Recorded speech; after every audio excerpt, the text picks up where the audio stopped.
A lot of people have been waiting for this to happen for a long time.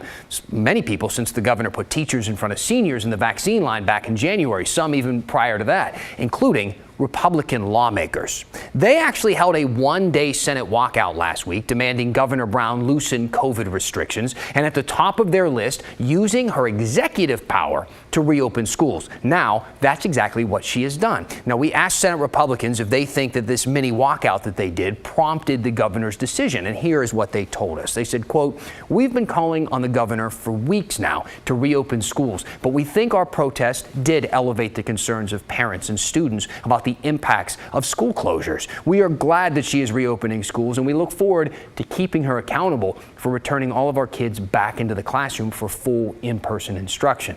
Now, we also asked the governor the same question today.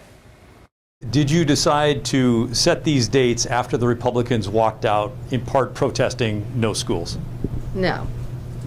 The dates made sense. Honestly, I've been meeting with superintendents on a regular basis. I've been meeting with educators and work teams for frankly months now, and this was the logical next step after the other tools that we put in place, the vaccinations, the testing strategy, the resources, and the wonderful work that Director Gill did at the Department of Education, the Ready Schools, Safe Learners.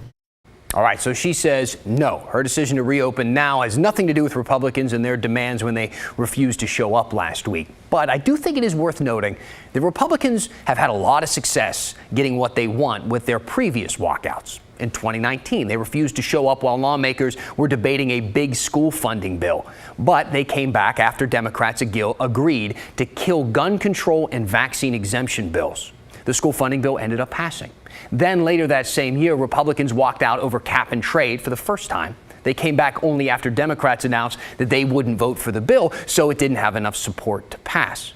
Then last year, they walked out over cap and trade a second time. The bill died again, along with virtually every other bill that session, because neither side could reach a deal. So it's been a pretty effective tactic, especially for the party in the minority in every branch of state government.